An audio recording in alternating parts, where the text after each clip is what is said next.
Hello hi dear friends, ഇന്ന് നമുക്ക് നാടൻ സ്റ്റൈലിലൊരു ചിക്കൻ കറി ഉണ്ടാക്കാം. അതിനായിട്ട് നമുക്ക് വേണ്ടത് കുറച്ച് തേങ്ങ കൊത്ത് വേണം, ഉള്ളി വേണം, ഇഞ്ചി വേണം, വെളുത്തുള്ളി വേണം, 2-3 പച്ചമുളക്, ഇഞ്ചി എല്ലാം നമ്മൾ ഇറച്ചിക്ക് സാധാരണ എടുക്കുന്ന പോലെ. ഇവിടെ ഉള്ളിയാണ് നമ്മൾ കൂടുതലായിട്ട് ഉപയോഗിക്കുന്നത്, അതാണ് അതിൻ്റെ കറിയുടെ രുചി. ഇനി നമ്മുടെ ഉള്ളി ഇല്ലെങ്കിൽ മാത്രം സവാള എടുക്കാവുന്നതാണ്. ഇഞ്ചിയും വെളുത്തുള്ളിയും അല്പം. ഇപ്പോൾ ഇവിടെ ഞാനൊരു 1/2 കിലോ ഇറച്ചി ആണ് ഏകദേശം ഈ കറി വയ്ക്കുന്നത്. അതിന് വേണ്ടിയുള്ളതാണ് ഞാൻ എടുത്ത് വെച്ചിരിക്കുന്നത്. അപ്പോൾ ഇത് നമുക്ക് ചപ്പാത്തിക്കോ ചോറിനോ ഏതിന് വേണേലും കൂടെ കഴിക്കാവുന്ന ഒരു നാടൻ വിഭവമാണ്. നമുക്കിത് തയ്യാറാക്കി വെച്ചാൽ കുറേ ദിവസങ്ങളിൽ നമ്മൾ ഫ്രിഡ്ജിലാണെങ്കിലുമൊക്കെ സൂക്ഷിച്ചാലും ആ കറിയുടെ രുചിയൊന്നും മാറിപ്പോകുന്ന ഒരു കറിയല്ല. നമ്മൾ സാധാരണ ബീഫ് ഉലർത്തി വെക്കത്തില്ലേ, ആ ഒരു കറിയുടെ ഫീലാണ് നമുക്ക് കിട്ടുന്നത്. നല്ല ടേസ്റ്റി ആയിട്ടുള്ളൊരു കറിയാണ്.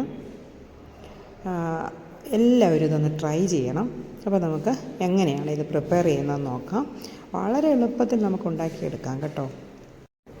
കൂട്ടുകൾ ഞാൻ ഒന്നുകൂടെ പറയാം: വെളുത്തുള്ളി, ഇഞ്ചി, പച്ചമുളക്, ഉള്ളി, തേങ്ങാക്കൊത്ത്.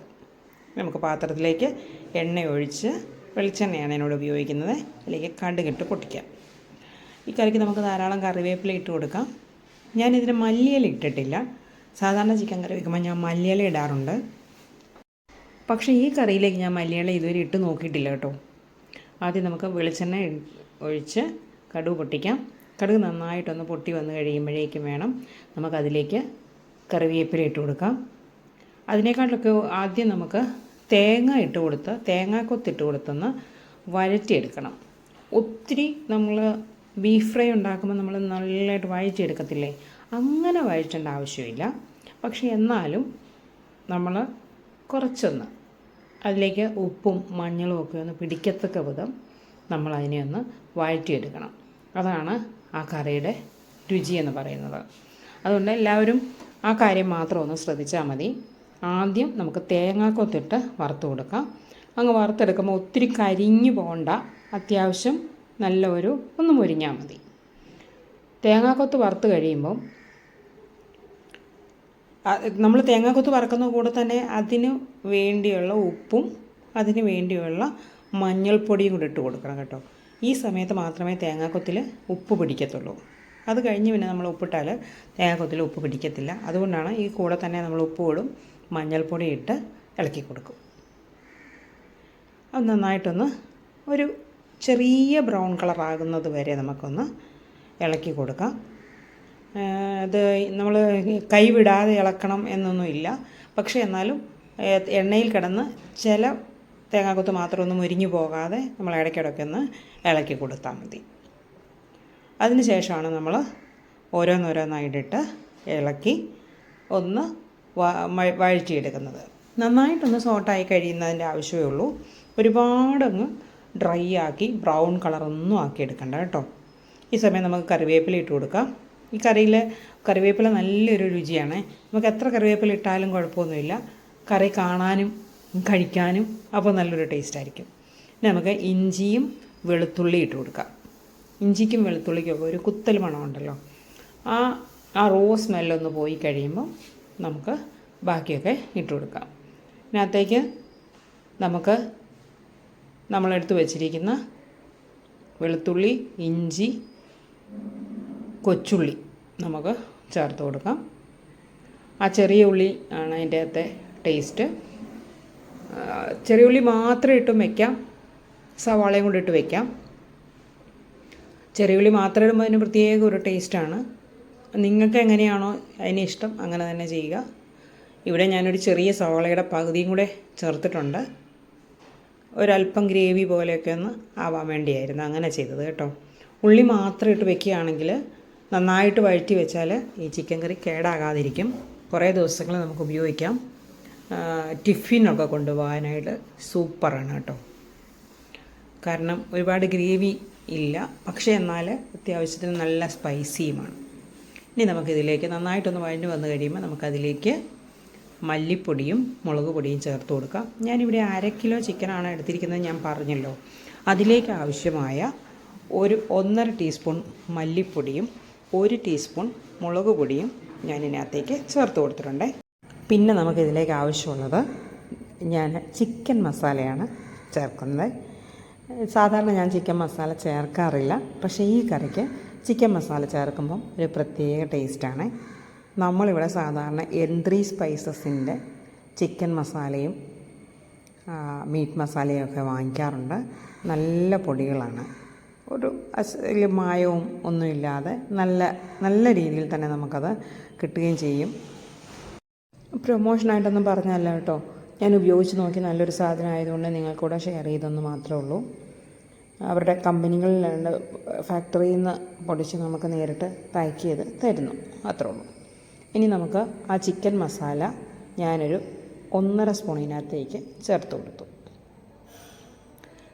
പിന്നീട് നമുക്ക് നന്നായിട്ടൊന്ന് ഇളക്കി അതിൻ്റെ എല്ലാം സ്മെല്ലൊന്ന് മാറത്തക്ക വിധം ഫ്ലെയിം ഏറ്റവും ലോ ഫ്ലെയിമാക്കി വെച്ച് നന്നായിട്ടൊന്ന് ഇളക്കി കൊടുക്കാം. ഈ സമയത്ത് വേണമെങ്കിൽ അല്പം കൂടെ കറിവേപ്പില ചേർത്ത് കൊടുക്കാൻ താല്പര്യമുണ്ടെങ്കിൽ. നന്നായിട്ട് ആ സ്മെല്ല് മാറിക്കഴിയുമ്പോൾ നമുക്കിതിലേക്ക് ചിക്കൻ ആഡ് ചെയ്ത് കൊടുക്കണം. ആ ചിക്കൻ ആഡ് ചെയ്ത് കൊടുത്തതിന് ശേഷം നമ്മളിതിലേക്ക് ഒട്ടും വെള്ളം ചേർക്കാതെയാണ് ഈ കറി ഉണ്ടാക്കുന്നത്. അതാണ് ഈ കറിയുടെ പ്രത്യേകത. പക്ഷെ അത്യാവശ്യത്തിന് സ്പൈസി ആയ ഒരു കറിയാണ്. പക്ഷേ ആ സ്പൈസ് അത്ര ഉണ്ടെന്നുള്ളത് നമുക്ക് ഫീൽ ചെയ്യത്തില്ല. അതാണ് ഇതിൻ്റെ ഒരു പ്രത്യേകത. ഇനി ഇപ്പം നമ്മൾ ഇട്ടേക്കുന്ന അരപ്പുകൾ ഈ ചിക്കനിൽ എല്ലായിടും ഒന്ന് പിടിക്കത്തക്ക വിധം നമുക്ക് ഇളക്കി കൊടുക്കാം. ഞാനൊരു ചെറിയ കഷ്ണങ്ങളാക്കി നുറുക്കിയ ചിക്കനാണ്. അങ്ങനെ ഉണ്ടാക്കുമ്പോഴാണ് ഈ കറിയുടെ രുചി നമുക്ക് ആ ഓരോ ചിക്കൻ്റെ പീസിലും പിടിച്ച് കിട്ടുന്നത്. ചെറിയ കഷ്ണങ്ങളാക്കി നുറുക്കിയാൽ മതിയാകും. അങ്ങനെ നുറുക്കിയെടുത്ത് നമുക്കിതിനെ ഒന്ന് ഇളക്കി കൊടുക്കാം. ഇങ്ങനെ ഇളക്കി കൊടുക്കുമ്പം എല്ലാ ഭാഗത്തും ആ മസാല ചേർന്ന് വരും. അങ്ങനെ നന്നായിട്ടൊരു നല്ല ഹൈ ഫ്ലെയിമിൽ വെച്ച് നന്നായിട്ടൊന്ന് ഇളക്കി കഴിയുമ്പം ഈ ചിക്കനിൽ നിന്ന് തന്നെ ഇത് വേകാൻ ആവശ്യമായ വെള്ളം ഇറങ്ങി വന്നോളും. അതുകൊണ്ട് നമ്മളിതിനകത്ത് വേറെ വെള്ളം ഒന്നും ആഡ് ചെയ്യണ്ട. നമുക്ക് പിന്നെ അതിനെ അടച്ച് വെച്ച് സാവകാശം നമുക്ക് വേവിച്ച് ആദ്യം നല്ല ഫ്ലെയിമിലാണ് നമ്മളിപ്പോൾ വെച്ചിരിക്കുന്നത്. അങ്ങനെ വെച്ചിട്ട് അപ്പോൾ അതിൽ നിന്ന് ചിക്കനിലുള്ള വെള്ളം ഇറങ്ങി വരും.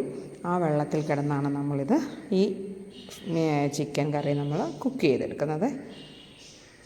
അത് പ്രത്യേകം ശ്രദ്ധിച്ചാൽ മതി. അങ്ങനെ നമുക്കിങ്ങനെ ഇളക്കുന്ന സമയത്ത് ചിക്കനിൽ വെള്ളം ഇറങ്ങി വരുന്നത് നമുക്ക് കാണാൻ സാധിക്കും. അതിനുശേഷം നമുക്ക് ഫ്ലെയിം അങ്ങ് കുറച്ച് വെച്ചിട്ട് സാവകാശത്തിൽ നമുക്ക് കുക്ക് ചെയ്ത് എടുക്കാം.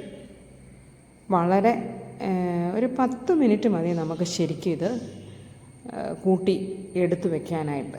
പിന്നെ ഒരു 5 മിനിറ്റും കൂടെ നമ്മൾ കുക്കിങ്ങിനുള്ള സമയം കൂടെ കൊടുത്തു കഴിഞ്ഞാൽ ഏകദേശം കറി നമുക്ക് റെഡിയായി കിട്ടും. അടച്ചിരുന്ന് സാവകാശം ഒന്ന് തിളച്ചതിന് ശേഷം അത് തീ ഏറ്റവും ലോ ഫ്ലെയിമിലേക്ക് മാറ്റി വെച്ച് സാവകാശത്തിൽ വേകാനായിട്ടുള്ള സമയം നമുക്ക് കൊടുക്കാം. ഇതിനിടയ്ക്ക് 2-3 ഒരു 5 മിനിറ്റ് കൂടുമ്പോഴൊക്കെ ഒന്ന് ഇളക്കി കൊടുത്താലും നല്ലതാണേ. അങ്ങനെ ഇളക്കുന്നതുകൊണ്ടുള്ള ഗുണം എന്നാന്ന് ചോദിച്ചാൽ ഈ ചിക്കൻ കഷ്ണങ്ങളൊന്ന് പൊടിഞ്ഞും കൂടെ കിട്ടും. ചിലർക്കങ്ങനെ ചിക്കൻ കഷ്ണങ്ങൾ പൊടിയുന്നത് ഇഷ്ടമില്ല. പക്ഷേ ഈ പൊടിയുന്നതിൻ്റെ ഒരു ഗുണം എന്നാന്ന് ചോദിച്ചാൽ ഇതെല്ലാം മസാല കോട്ടായി നമുക്ക് കിട്ടും. അപ്പോൾ അതൊരു പ്രത്യേക ടേസ്റ്റാണ്. വീണ്ടും ഒന്ന് ഇളക്കി കൊടുത്ത് നമുക്ക് നോക്കണം. ഇനി വേണമെങ്കിൽ നിങ്ങൾക്ക് ഇഷ്ടമാണെങ്കിൽ 2 പച്ചമുളക് വെറുതെ ഒന്ന് കീറിയിട്ട് കൊടുക്കാം. പച്ചമുളക് വഴറ്റാതെ ഇട്ട് വരുമ്പോൾ ഉള്ള ആ സ്മെല്ലൊരു പ്രത്യേക ടേസ്റ്റാണ്.